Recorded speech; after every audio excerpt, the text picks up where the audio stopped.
Hello students, I know कि आप CUET के फॉर्म फिल करने से बहुत ज्यादा घबरा रहे हैं क्योंकि कभी कभी तो ये नहीं समझ में आता कि कैसे कौन सी यूनिवर्सिटी सेलेक्ट करनी होती है। यूनिवर्सिटी सेलेक्ट कर लिया तो उसका कोर्स कैसे सेलेक्ट करना होता है, कोर्स सेलेक्ट कर लिया तो उससे रिलेटेड पेपर कौन सा देना है, ये कैसे पता चलेगा। वेल, फॉर्म फिल करते वक्त ऐसी बहुत सारी चीजें हैं जहां पे आप गलतियां कर सकते हैं और उन गलतियों से आपका ये पूरा साल भी बर्बाद हो सकता है। वेल, काफी ज्यादा डरा रही हूँ मैं आपको, बट ऐसा एक्चुअल में होता है बच्चों के साथ। डोंट वरी, इस सिंगल वीडियो में आपको एज ए स्टूडेंट शुरू से लेकर रजिस्ट्रेशन करने से लेकर पेमेंट तक पूरा एंड टू एंड प्रोसीजर करने वाली हूँ, दिखाने वाली हूँ खुद लाइव यहाँ पर, जिससे आपके मन में जो भी डाउट आ सकती है ना एज ए स्टूडेंट, वो सारी मैं टैकल करूंगी यहाँ पर और आपके लिए फॉर्म फिल करना हो जाएगा सुपर इजी। ठीक है, तो स्टेप बाय स्टेप सारी प्रोसीजर्स फॉलो करिए एंड आई एम श्योर कि आप भी सीयूईटी में इस बार जरूर मचा के आएंगे। चलिए भाई, सबसे पहले आपको क्या करना है, गूगल बाबा के पास जाना है और सीयूईटी 2023 टाइप करके उनसे वेबसाइट मंगवानी है। फिर आइए samarth.ac.in की वेबसाइट, जहां पे आपको रजिस्ट्रेशन वाली लिंक पे क्लिक करना है। रजिस्ट्रेशन पे क्लिक कर लिया, ये सीयूईटी की वेबसाइट प्रकट हो गई। अब यहाँ पे आपको रजिस्टर करना है। सबसे पहले मान लीजिए आपने पहले कभी रजिस्टर कर लिया था, हो सकता है तो साइन इन कर लीजिए, बट रजिस्ट्रेशन कभी नहीं किया है, पहले कभी ट्राई नहीं किया है, तो पहले रजिस्ट्रेशन से ही शुरुआत करिए। मैं बिल्कुल शुरुआत करके आपको दिखा रही हूँ। ठीक है, उसके बाद इन्फॉर्मेशन बुलेटिन को डाउनलोड करके सीयूईटी से रिलेटेड जितनी भी डिटेल्स दी गई हैं उनको अच्छे से पढ़ लीजिए। अगर आप थोड़े बहुत आलसी हैं और पूरा का पूरा इन्फॉर्मेशन बुलेटिन नहीं पढ़ना चाहते हैं, तो मैंने भी एक सीयूईटी के ऊपर वीडियो बनाया था, सीयूईटी 2023 डिटेल्स के ऊपर, तो उस वीडियो से भी आपको काफी सारी जानकारी मिल जाएगी। But I will still advice कि आप बुलेटिन को भी जरूर पढ़ लीजिए अपने सब्जेक्ट रिलेटेड डाउट जो भी आप सॉल्व करना चाहते हैं उसके लिए। ठीक है, अब सीधे नीचे आ जाइए, है ना। ऑफ कोर्स आप इन चीजों को रीड कर सकते हैं, पर क्योंकि ये पूरा वीडियो मैं आपको बना के दिखा रही हूँ, एंड टू एंड प्रोसीजर बता रही हूँ, तो आपको वैसे भी सारा आइडिया मिल जाएगा कि कहाँ पे क्या कैसे करना है, क्या सबमिट करना है। ऑल्सो यहाँ पे कुछ डॉक्यूमेंट्स की जानकारी दी गई है, ये जरूर रीड कर लीजिएगा कि आपका एलिजिबिलिटी क्राइटेरिया प्रूव करने के लिए आपको कौन कौन से सर्टिफिकेट देने पड़ सकते हैं। ठीक है, अब सबसे नीचे आ जाइए, आपको एक ऑप्शन दिखाई देगा, tick on the box that I have downloaded information bulletin, और सीयूईटी की सारी जानकारी मैंने ले ली है और उसके बाद अपने होश हवास में ये फॉर्म फिल करना शुरू कर रहा हूँ या कर रही हूँ, और क्लिक हियर टू प्रोसीड। अब प्रोसीड करते ही आपको सबसे पहले आएगा पर्सनल डिटेल्स फिल करने का ऑप्शन। तो अपने पर्सनल डिटेल्स आपको फिल करने हैं, कौन से, जो यहाँ पूछे गए हैं। सबसे पहले कैंडिडेट का नाम यानी आपका नाम। नाउ लेट अस सपोज कि आपका नाम है कुमार अजित। ठीक है, कई बार क्या होता है कि आपका नाम है कुमार अजित, पर हो सकता है गलती से आपके 10th सर्टिफिकेट में, 10th का जब बोर्ड एग्जाम दिया था उसके सर्टिफिकेट में अजीत कुमार लिखा है, तो जो 10th सर्टिफिकेट में लिखा है ना वही सेम टू सेम आपको यहाँ पे लिखना है, कुछ और नहीं लिख सकते आप। ठीक है, अगर आपने वहां मोहम्मद लिखा है तो यहाँ एमडी नहीं कर सकते, आप पूरा मोहम्मद लिखना पड़ेगा। ठीक है, वहां अगर आपने मान लो गुनुपुड़ी हर्षिता लिखा है तो यहाँ पे भी आपको गुनुपुड़ी लिखना पड़ेगा, आप जी हर्षिता नहीं कर सकते। तो अपनी मर्जी से आपको कुछ नहीं करना है, जो 10th सर्टिफिकेट में दिया है एग्जैक्ट कॉपी आपको यहाँ पे करनी है, अपनी, अपने पापा के नाम, अपनी मम्मी के नाम, तीनों के लिए। ठीक है, तो सबसे पहले आप अपना नाम एंटर कर लो। अब यहाँ पे मैं रैंडमली कुछ एंटर कर दे रही हूँ कि ABCD एनीथिंग। आपका नाम हो गया, ये आपके पापा का नाम हो गया, ये आपकी मम्मी का नाम हो गया। आप प्रॉपर नाम टाइटल के साथ एंटर कर दीजिएगा according to the 10th certificate.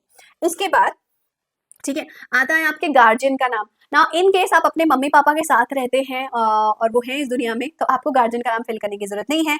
अगर आपके मम्मी पापा नहीं है, आप अपने दीदी भैया, चाचा चाची, मामा मामी किसी के भी साथ रहते हैं, आपके कोई गार्जियन है, तो आप उनका नाम फिल कर सकते हैं। ठीक है, नेक्स्ट है डेट ऑफ बर्थ। तो सबसे पहले आप कोई भी जो आपकी डेट ऑफ बर्थ है, मान लीजिए आपकी डेट ऑफ बर्थ है 24 मार्च 2004, तो ये आपने फिल कर ली। अपना जेंडर फिल कर लीजिए कि आप मेल हैं या फीमेल। नेशनैलिटी, आप इंडियन हैं, NRI हैं, फॉरेन किड है, वो आपको यहाँ पे फिल करना है।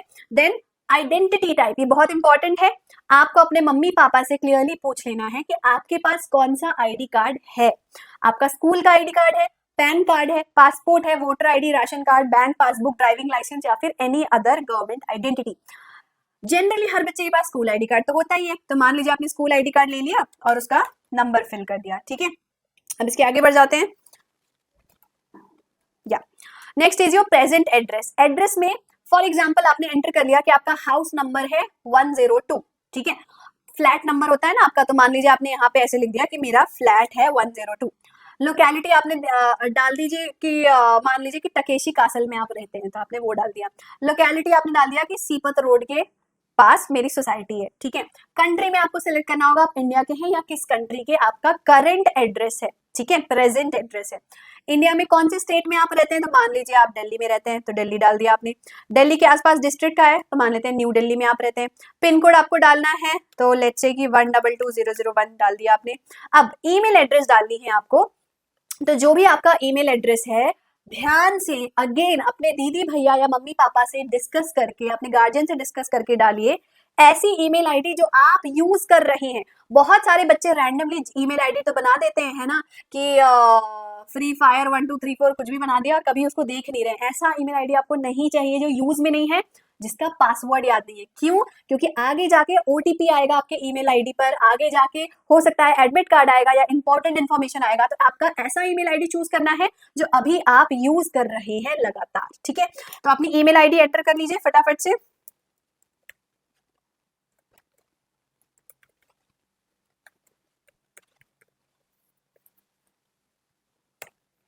ओके, दोबारा एंटर कर लीजिए।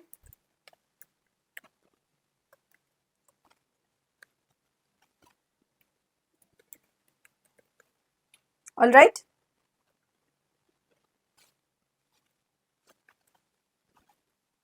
हाँ, तो ओके, वंस आपने ईमेल आईडी एंटर कर दिया, इसके बाद आपको अपना फोन नंबर एंटर करना है। फोन नंबर जो भी आपका रजिस्टर्ड मोबाइल नंबर, आपका मम्मी पापा का जो भी करंटली यूज है, जिसमें ओटीपी आ सकता है, रिचार्ज किया हुआ है वैसे ही नंबर डालिएगा, वरना बाद में बहुत पछतावा होगा। अच्छा, मोबाइल नंबर डालते वक्त यहाँ इन्होंने क्लियरली लिखा है कि कंट्री कोड यानी +91 या फिर 0 लिखने की जरूरत नहीं है, डायरेक्ट मोबाइल नंबर आप एंटर कर सकते हैं, ठीक है। तो डायरेक्टली आप मोबाइल नंबर एंटर कर दीजिए। ऑल्टरनेट कॉन्टैक्ट नंबर डाल भी सकते हो, नहीं भी डाल सकते हो, इट्स एब्सोल्युटली फाइन। अब दूसरी बात, आपका जो भी परमानेंट एड्रेस है, कई लोगों के गवर्नमेंट जॉब्स होते हैं जो बार बार आपका सिटी चेंज होती रहती है, ट्रांसफर होता रहता है, तो मम्मी पापा से पूछ लो कि अगले 3-4 महीने में कोई ट्रांसफर हो रहा है, आप घर छोड़ के जाने वाले हो। इफ यस, तो परमानेंट एड्रेस यानी ऐसा घर जो आपके दादा दादी का होगा, आपके मम्मी पापा का होगा या आपका होगा, किसी का भी ऐसा घर होगा जो उसका एड्रेस कभी नहीं बदलने वाला है, जो आपका खुद का घर है, ठीक है, उसका एड्रेस आप डाल सकते हो। अगर प्रेजेंट एड्रेस में ही आप रहने वाले हो तो आप सेम एज प्रेजेंट एड्रेस पे क्लिक करके सेम डिटेल्स यहाँ कॉपी अपने आप कर सकते हैं, ठीक है। आगे बढ़ते हैं पासवर्ड चूज करने के लिए। अब पासवर्ड चूज करने के लिए ना यहाँ पे आपको बोला गया है कि मिनिमम 8 to 13 कैरेक्टर्स का आपका पासवर्ड होना चाहिए। इस पासवर्ड में एक capital letter, small letter and एक स्पेशल कैरेक्टर कंपलसरी है। एक से ज्यादा हो सकता है पर एटलीस्ट एक होना चाहिए। इसका क्या मतलब है, मैं एक एग्जांपल दे रही हूं आपको कि आपने मान लीजिए कि अपना पासवर्ड डाला capital C small UET 2023 and let's say star, ठीक है। तो ये हो गया आपका पासवर्ड। दोबारा से सेम पासवर्ड एंटर करिए, capital C small UET 2023 and star, ठीक है। तो ये क्या किया मैंने, एक कैपिटल लेटर भी इंक्लूड कर लिया कैपिटल C, कुछ स्मॉल लेटर डाल दिए, कुछ नंबर डाल दिए और एक स्पेशल कैरेक्टर डाल दिया जैसे कि डॉलर, एक्सक्लेमेशन मार्क्स, @ स्टार, जो भी आपका स्पेशल कीज होती है वहां पे प्रेजेंट होता है, ठीक है। अब एक सिक्योरिटी क्वेश्चन सेलेक्ट कर लीजिए, favourite book, website, name of your first school. तो चलिए मैं अपने स्कूल का नाम डाल देती हूँ कि मेरे स्कूल का नाम है DAV पब्लिक स्कूल, तो ये मैंने एंटर कर दिया यहाँ। अब सिक्योरिटी पिन क्या है, ये जो ब्लू कलर से यहाँ पे आपको नंबर दिख रहा है वो आपको एंटर करना है 1677222, तो ये आपने सिलेक्ट कर लिया, सबमिट कर दीजिए। अब देखो, अगर आप भुलक्कड़ हो, पासवर्ड सेव करना चाहते हो तो कर लो, नहीं करना चाहते हो मत करो, आपकी मर्जी है। अब यहाँ पे हर स्टेप के बाद CUET आपको मौका देगा कि डिटेल्स को क्रॉस चेक करने का और एडिट कर लेने का। अगर आपने कोई गलत क्वेश्चन एंटर किया है तो, कोई गलत स्पेलिंग एंटर की है तो आप यहाँ पे चेंज कर सकते हो।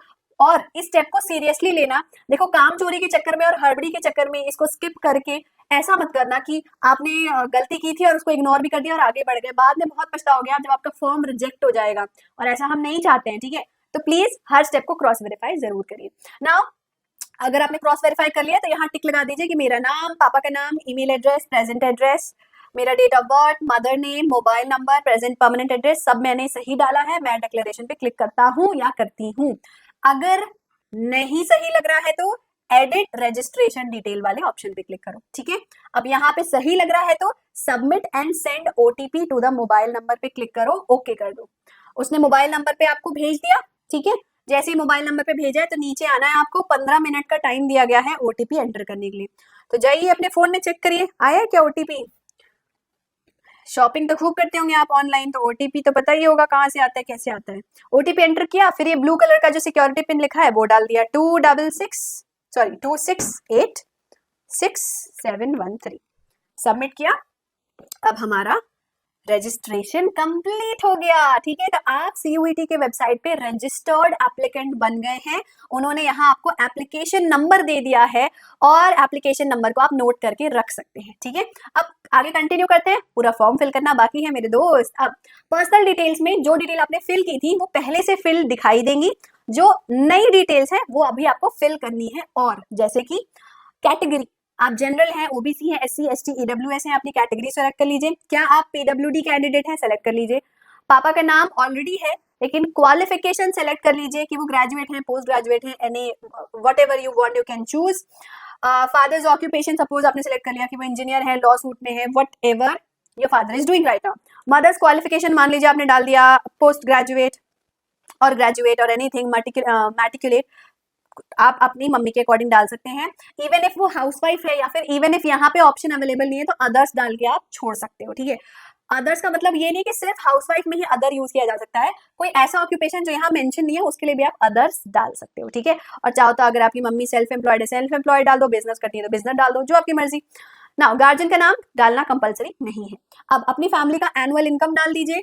क्या आप ट्विंस हैं, क्या आपका कोई भाई बहन आपके साथ बॉर्न हुआ था, तो आप ट्विन है तो यस या नो सेलेक्ट कर लीजिए। डोमिसाइल अपने मम्मी पापा से कंफर्म पूछ लीजिए कि आपकी डोमिसाइल स्टेट कौन सी है, ये बहुत इंपॉर्टेंट होता है। ठीक है, तो जो भी आपका डोमिसाइल स्टेट है वो डाल दीजिए। डायबिटिक है या नहीं, कहाँ रह रहे हैं, अर्बन एरिया में या फिर रूरल एरिया में। मोड ऑफ प्रिपरेशन, पढ़ाई कैसे की है आपने, खुद पढ़ाई की है, किसी ट्यूशन में की है, ऑनलाइन कोचिंग में की है, अदर्स कुछ भी डाल सकते हो आप।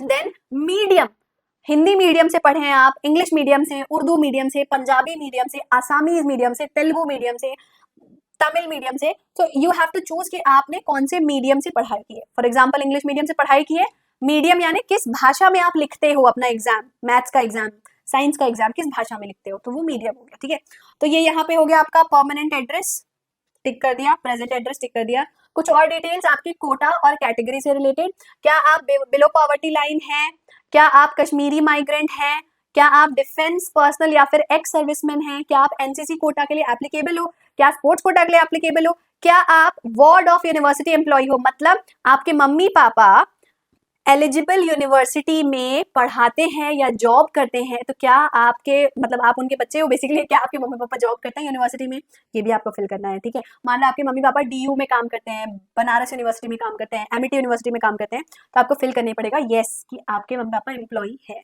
अभी करेंटली। ठीक है, ये हो गया। अब देखो अभी हम पहले स्टेज को पार किए हैं, टोटल 7 स्टेजेस हैं जो हमें पार करने हैं, one by one let's do it. Again आ गया आपके पास रिव्यू करने का ऑप्शन, रिव्यू कर लीजिए सारी डिटेल, सब सही लग रहा है तो प्रोसीड, नहीं लग रहा है तो अपडेट। हमें तो सही लग रहा है तो हम प्रोसीड कर लेते हैं। प्रोसीड कर लिया, अब आपको एजुकेशनल डिटेल्स फिल करनी है अपनी। तो सबसे पहले जाता है आपका 10th की डिटेल्स। ठीक है, सो 10th पास कर लिया है, पासिंग ईयर मान लीजिए हम डाल देते हैं, डेट ऑफ बर्थ क्या डाला था मैंने, 4 डाला था ना, तो कुछ ओके 17 ले लेते हैं चलो। क्वालिफाइंग एग्जाम 10 था। प्लेस ऑफ स्कूल, कहाँ से पढ़ाई की है, कहाँ पैदा हुए, कहाँ रहते हैं, उससे कोई मतलब नहीं है। क्लास 10 कहाँ से दिया था, ट्रांसफर होता रहता है ना कभी कभी हमारा, तो कहाँ से दिया था। ठीक है, कौन से टाइप का स्कूल था, गवर्नमेंट स्कूल था, केंद्रीय विद्यालय था, जवाहरलाल नेहरू था, सीबीएसई बोर्ड था जैसे DAV public school, DPS school, Eklavya model था, क्या था फिल कर दीजिए। क्वालिफाइंग एग्जामिनेशन कंट्री, इंडिया में एग्जाम दिया था, इंडिया के बाहर दिया था। क्वालिफाइंग एग्जामिनेशन स्टेट, आपका स्कूल किस स्टेट में था, तो मान लीजिए मेरा स्कूल छत्तीसगढ़ में था, छत्तीसगढ़ के बिलासपुर सिटी में था, और मैंने दिया है सीबीएसई बोर्ड एग्जाम, तो मैं तो फिल कर दिया मैंने डिटेल्स। अब मेरे स्कूल का एड्रेस क्या था, तो मेरा स्कूल का एड्रेस था डीएवी पब्लिक स्कूल बिलासपुर। ठीक है, अरे बी खा गए। ओके, पिन कोड हमने डाल दिया 495006, एनीथिंग जो भी आपका पिन कोड है, आपकी स्कूल जहाँ पे था ना उस एरिया का पिन कोड, नेट पे सर्च कर लो यार, आप मॉडर्न जमाने के बच्चे हो, नेट पे सर्च कर लो आपको मिल जाएगा। आपके क्लास 10 का रोल नंबर और आपका रिजल्ट कैसा आया था, परसेंटेज में आया था या फिर ग्रेडिंग सिस्टम थी उस जमाने में, उसके अकॉर्डिंग आप सेलेक्ट कर लो। मान लो आपका टोटल मार्क्स थे 500 परसेंटेज निकालने के लिए, और आपने ऑब्टेन किया है मान लीजिए 475, तो ये हो गया आपका 95%, उन्होंने खुद ही कैलकुलेट कर लिया। ठीक है, ओके। नेक्स्ट आता है आपका क्लास 12 की डिटेल्स। तो क्लास 12 में अब देखिए इस साल आप क्लास 12 दे रहे हो 2023 में, मार्च में आपने सीबीएसई का या किसी भी बोर्ड का एग्जाम दिया होगा, तो सेलेक्ट कर लो अपीयरिंग इन 2023। क्लियर रहेगा सबको, अपीयरिंग सेलेक्ट करना है, ठीक है। अगर आप पिछले साल दे सकते हो, आप 12th पास आउट स्टूडेंट हो, तो आप यहाँ पे 2022 सेलेक्ट कर लो और पास्ड लिख लो कि आप 2022 में पास कर चुके हो, ठीक है। क्वालिफाइंग एग्जामिनेशन 12th था, place of schooling, type of school, country, same details जो हमने क्लास 10 के लिए फिल की थी, फटाफट से हम यहाँ पे भी फिल कर लेते हैं, ठीक है। वटेवर फटाफट फटाफट, इन सब चीज़ों में मैं टाइम वेस्ट नहीं कर रही हूँ, बिकॉज ये आप अपने स्कूल के अकॉर्डिंग तो फिल कर ही लोगे, एंड आई डोंट थिंक कि आपको इसमें इशू होगा, ठीक है। इसलिए I am just filling it quickly to save your time. अब पिन कोड डाल लीजिए आप, रोल नंबर डाल लीजिए आप, ठीक है, सेव कर लीजिए, नो थैंक्स। अब यहाँ पे आपने सेव कर लिया, वंस अगेन रिव्यू का ऑप्शन आएगा, फटाफट से रिव्यू कर लो, सारी डिटेल सही है, हाँ भाई सही है, proceed to the next section. अगला सेक्शन आता है आपका, इंपॉर्टेंट पार्ट है, एग्जामिनेशन सेंटर चूज करना है आपको। तो गोवा या फ्रांस डालने की जरूरत नहीं है, आप जहां रहते हो, जहां जल्दी पहुंच सकते हो, वही का एग्जामिनेशन सेंटर डालो, मम्मी पापा से पूछ कर, ठीक है। तो सबसे पहले आपका सिटी प्रेफरेंस, जनरली हम जहां रहते हैं हम उसी सिटी का प्रेफरेंस देंगे ताकि हमें जाना आना आसान पड़े ना। पता चला है हमें 200 किलोमीटर दूर जाना पड़ रहा है तो आखिर में ऐसा लगेगा कि एग्जाम ही नहीं देते हैं, तो ऐसा काम नहीं करना। मान लो जैसे मैंने डाला था कि मेरा प्रेजेंट एड्रेस है दिल्ली, तो उसने मुझे ऑप्शन दिया दिल्ली, हरियाणा और यूपी का, ठीक है। तो दिल्ली सेलेक्ट किया मैंने, अब दिल्ली में एक सिटी आती है दिल्ली, तो वो हो गया। अब दिल्ली के अलावा दूसरा ऑप्शन क्या हो सकता है, तो दिल्ली के ही बगल में है हरियाणा का गुड़गांव, तो मान लो मैंने गुड़गांव सेलेक्ट कर लिया, गुरुग्राम सेव कर लिया। अब ऑर्डर का मतलब क्या होता है कि पहले सीयूईटी कोशिश करेगा आपको दिल्ली देने का, पर अगर दिल्ली के सारे सीट फुल हो गए, सारे कैंडिडेट्स ने ऑक्यूपाई कर लिया है, तो वो आपको गुड़गांव भी दे सकते हैं, उनके पास हक है, आप लड़ाई नहीं कर सकते हो, ठीक है। तो पहले तो वो दिल्ली देने की कोशिश करेंगे, और अगर दिल्ली नहीं हो पाया तो गुड़गांव देंगे, तो इस अकॉर्डिंग ही आप एंटर करिएगा वैल्यू, ठीक है। अगेन रिव्यू कर लीजिए, अपडेट करना है तो अपडेट कर लीजिए, proceed to the next section. अब आते हैं दो मोस्ट इंपॉर्टेंट सिलेक्शन जो आपको करने हैं यहाँ पर। आप कौन सी यूनिवर्सिटी में पार्टिसिपेट करना चाहते हैं, कौन से कोर्स में पार्टिसिपेट करना चाहते हैं, और कौन सा सब्जेक्ट का एग्जाम आपको देना पड़ेगा, ये बहुत इंपॉर्टेंट है। अब यहाँ पे प्लीज मेरी बात ध्यान से सुनो।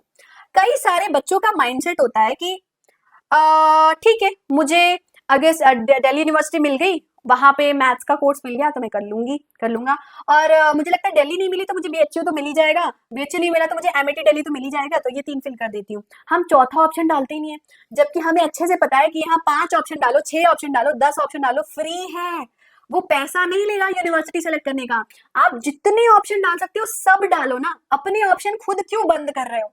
क्योंकि एक बार आपने यहाँ यूनिवर्सिटी सेलेक्ट कर ली, फिर आपका रैंक, आपके मार्क्स टॉपर ही क्यों ना हो, वो यूनिवर्सिटी आपको नहीं लेगा अगर आपने यहाँ पे उसका नाम नहीं डाला है। ये बात क्लियर है सबको? तो ज्यादा से ज्यादा ऑप्शन डालो ना, पैसा नहीं लग रहा है, टाइम लग रहा है, बस थोड़ा सा टाइम लग रहा है। एनीवेज आपके क्लास 12 एग्जाम ओवर हो चुके हैं, तो वो टाइम यहाँ पे लगाइए, ठीक है। थोड़ी सी मेहनत करिए, सोच समझ के करिए। अब यूनिवर्सिटी कैसे सिलेक्ट करना है? ऐसी यूनिवर्सिटी जनरली बच्चे सेलेक्ट करते हैं जहां पढ़ाई ज्यादा अच्छी होती है, जहां पैकेज ज्यादा अच्छा मिलता है, यानी जॉब ज्यादा अच्छी मिलती है। ऑफ कोर्स अल्टीमेटली हमारा एम होता है कि हमारी इनकम अच्छी आनी चाहिए, ठीक है। दूसरा क्राइटेरिया होता है ऐसी यूनिवर्सिटी जो ऐसे कोर्स प्रोवाइड कर रही है जिसमें आपको इंटरेस्ट है, tabla playing, instrument, violin playing, हो सकता है आपको आर्ट्स में इंटरेस्ट है, हो सकता है आपको डेटा साइंस में इंटरेस्ट है, तो कौन सी यूनिवर्सिटी ये कोर्स प्रोवाइड कर रही है। और तीसरा क्राइटेरिया भी कुछ पेरेंट्स का होता है कि वो चाहते हैं कि वो जिस सिटी में रह रही हैं उसी सिटी में उनका बच्चा पढ़ाई करे, तो ये भी क्राइटेरिया आप सेलेक्ट कर सकते हैं। ये एग्जाम्पल दे दिया मैंने आपको, अब दिखा भी देती हूँ। तो यूनिवर्सिटी कैसे सेलेक्ट करते हैं? मान लीजिए आपने सेलेक्ट किया कि आपको जाना है Banaras university. As you all know, BHU is a very deemed, very esteemed, very good university, तो आपने सेलेक्ट कर लिया। अब बनारस यूनिवर्सिटी कौन कौन से कोर्स प्रोवाइड करती है वहां क्लियरली मेंशन है, आपका काम आसान हो गया। अब आप खुद सोचो, क्या आप मैथमेटिक्स में बीएससी करना चाहते हैं? ठीक है भाई, तो इसको ऐड कर दीजिए, ऐड कर दिया। दोबारा से अगर आप बीएचयू का ही कोई और कोर्स में भी अप्लाई करना चाहते हो, कर सकते हो, जरूरी नहीं कि सिर्फ एक ही कोर्स सेलेक्ट करना है। मैंने दोबारा बनारस हिंदू यूनिवर्सिटी सेलेक्ट किया, दोबारा कोर्स सेलेक्ट कर रही हूँ कि मुझे मैथ्स में ऑनर्स करना है, बीएससी करना है, पर अगर मुझे मैथ्स नहीं मिला, अगर मेरे मैथ्स में अच्छे एग्जाम मार्क्स नहीं आए, तो लेट मी सी की मैं प्रोग्रामिंग एंड कंप्यूटर एप्लीकेशन भी कर सकती हूँ, मैं बीसीए भी करना चाहती हूँ, कर सकती हूँ, ठीक है। तो ये भी मैंने ऐड कर दिया। अब आप देख सकते हो कि बीएचयू के ही 2 कोर्स यहाँ पे ऐड हो गए। जैसे आपने कोर्स ऐड किया उसके साथ साथ आपको एलिजिबिलिटी क्राइटेरिया दे दिया गया है, जो जरूर क्रॉस चेक कर लीजिएगा। क्लिक करिए, यहाँ पे वेबसाइट ओपन हो जाएगी, एलिजिबिलिटी क्राइटेरिया को पढ़ लीजिए कि क्या आप बीएचयू में एडमिशन लेने के लिए एप्लीकेबल हैं, वरना क्यों मेहनत करना, है ना। एलिजिबिलिटी क्राइटेरिया रीड कर लो। और यहाँ पे क्लियरली बहुत अच्छा मेंशन किया गया है कि अगर आप कंप्यूटर एप्लीकेशन में एडमिशन लेना चाहते हो तो आपको फिजिक्स, केमिस्ट्री और मैथ्स तीनों का पेपर देना है। तो ये तीनों का पेपर आपको आगे चल के सेलेक्ट करना पड़ेगा, ठीक है।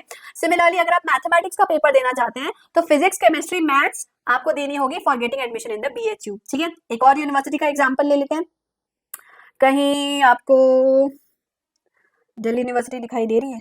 आई कांट सी इट, ढूंढो ढूंढो, कहीं तो होगा। दिल्ली टेक्नोलॉजिकल यूनिवर्सिटी तो दिख रही है हमें। I think it will be with the name university of Delhi, DU, ठीक है। अब ये देखो यहाँ पे आपको मिलते हैं ढेर सारे ऑप्शंस। आप जर्मन में ऑनर्स कर सकते हो, पंजाबी में कर सकते हो, फिलोसफी में कर सकते हो, सोशियोलॉजी में कर सकते हो, मल्टीमीडिया एंड मास कम्युनिकेशन में कर सकते हो, फिजिकल साइंस विद इलेक्ट्रॉनिक्स कर सकते हो, life science, Sanskrit, English, so many options are there. मान लीजिए कि आप इंग्लिश ऑनर्स का भी ऑप्शन ओपन रखना चाहते हैं, इसको भी ऐड कर दीजिए। सिमिलरली 1-2 कॉलेज और ले लीजिए, जी भर के ले लीजिए, इसका एडिशनल कॉस्ट नहीं लगेगा। मान लीजिए आप एमआईटी यूनिवर्सिटी भी जाने को तैयार हैं। एमआईटी यूनिवर्सिटी में लेट्स से कि आपको कोर्स मिल रहा है डेटा साइंस का, आजकल बहुत ट्रेंडिंग है, आपका मन कर रहा है कि यार मैं ट्रेंडिंग फील्ड में जाना चाहता हूँ, इसको भी ऐड कर लो, कोई दिक्कत नहीं है। जितनी यूनिवर्सिटीज और हर यूनिवर्सिटी के जितने कोर्स ऐड करने हैं सब आपकी मर्जी है। ऐड कर लिया सबको, अब यहाँ प्रोसीड करिए। वो आपको रिव्यू करने का ऑप्शन देगा, रिव्यू करिए फिर प्रोसीड करिए। प्रोसीड करने के बाद आता है हमारा अगला स्टेप, सब्जेक्ट और टेस्ट पेपर चूज करने का। टोटल आपको सिर्फ 10 पेपर देना अलाउड है, मतलब सिर्फ 10 पेपर, मतलब उससे ज्यादा नहीं दे सकते, उससे कम दे सकते हैं। फॉर एग्जाम्पल अभी हमने देखा था कि हमारे लिए कंपलसरी है कि इंग्लिश का पेपर हमें देना पड़ेगा अगर इंग्लिश में ऑनर्स करना चाहते हैं तो मैंने पहला सब्जेक्ट चूज कर लिया इंग्लिश। सेकेंडली उसने मुझे क्लियरली बोला था कि मैथ्स, केमिस्ट्री और फिजिक्स का पेपर देना पड़ेगा, तो मैंने केमिस्ट्री सेलेक्ट कर लिया, ठीक है। अब मैं फिजिक्स भी ढूंढ लेती हूँ, चलो मैथ्स मिल गया तो मैथ्स सेलेक्ट कर लिया। अब इसके साथ साथ let's see where is physics, physics select कर लिया हमने। अब एक एडवाइस मैं अपनी तरफ से आपको देना चाहूंगी कि जनरल टेस्ट का पेपर आप जरूर दीजिए। Most of the universities general test का पेपर भी क्राइटेरिया रखती हैं, जैसे अभी हमने जो एग्जांपल लिया था उसमें तो नहीं था, but most of the universities में होता है। जनरल टेस्ट आसान है, आप कर सकते हो। एप्टीट्यूड पूछता है, लॉजिकल रीजनिंग पूछता है, तो थोड़ी सी अगर आप मेहनत करोगे ना, अभी टाइम है आपके पास, आप कर सकते हैं, ठीक है। तो जनरल टेस्ट सेलेक्ट कर लीजिए। अब इसको सेलेक्ट करते ही आपके पास ऑप्शन आएगा मीडियम ऑफ द पेपर, यानी आपका जो क्वेश्चन पेपर छप के आएगा, प्रिंट होके आएगा, वो किस भाषा में आएगा, इंग्लिश में, हिंदी में, पंजाबी में या फिर उर्दू में। तो आप अपना medium of the question paper, यानी आप जिस मीडियम से स्कूल में पढ़े हो, कॉलेज में पढ़े हो, सॉरी कॉलेज नहीं, स्कूल में पढ़े हो, उसी मीडियम से आप दोगे अपना पेपर, है ना। अब बचे हुए सब्जेक्ट, मान लीजिए कि आपको संस्कृत का भी पेपर देना है तो आपने संस्कृत चूज कर लिया। अब बाकी सब्जेक्ट्स का क्या, बाकी सब्जेक्ट्स में आपको नीचे जाना है, एक लास्ट ऑप्शन है नॉट एप्लीकेबल, वो चूज करना पड़ेगा, ठीक है।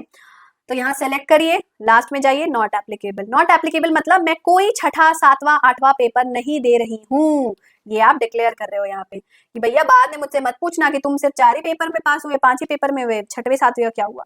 तो भैया मैंने वो पेपर दिया ही नहीं था, मैंने यहाँ मेंशन कर दिया है, ठीक है।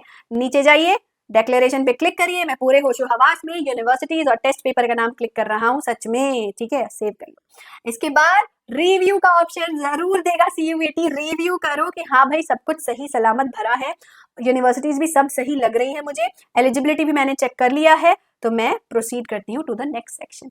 अब नेक्स्ट सेक्शन में आते ही आपको बोला जाएगा अपनी फोटोग्राफ और अपना सिग्नेचर अपलोड करने के लिए, लेकिन JPG या फिर JPEG फॉर्मेट में ही होना चाहिए, अगर नहीं है तो कोई बात नहीं, और वेबसाइट गूगल खोलो, सर्च करो convert PNG to JPEG, convert this to this format, मिल जाएगा आपको, सिंपल इजी वेबसाइट्स मिल जाएंगी फ्री ऑफ कॉस्ट जो कन्वर्ट कर देती हैं, ठीक है।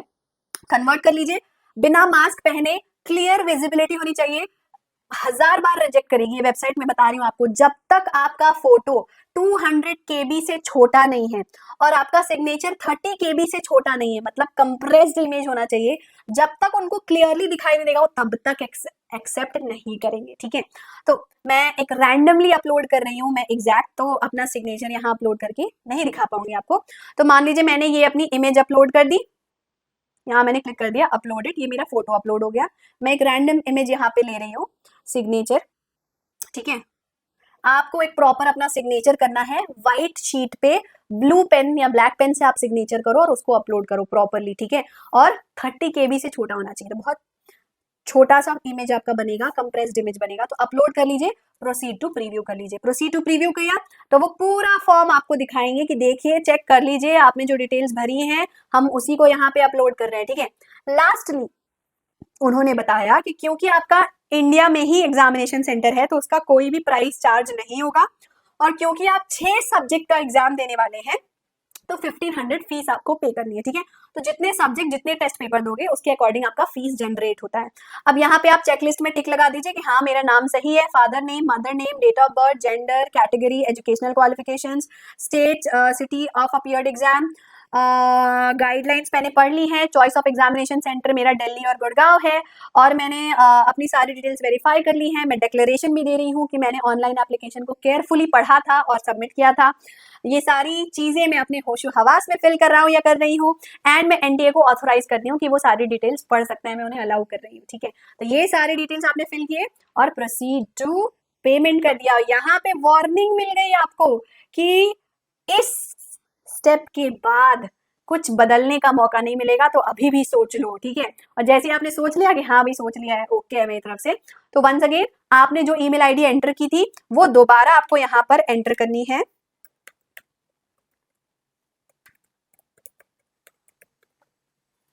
और सिक्योरिटी पिन डालना है,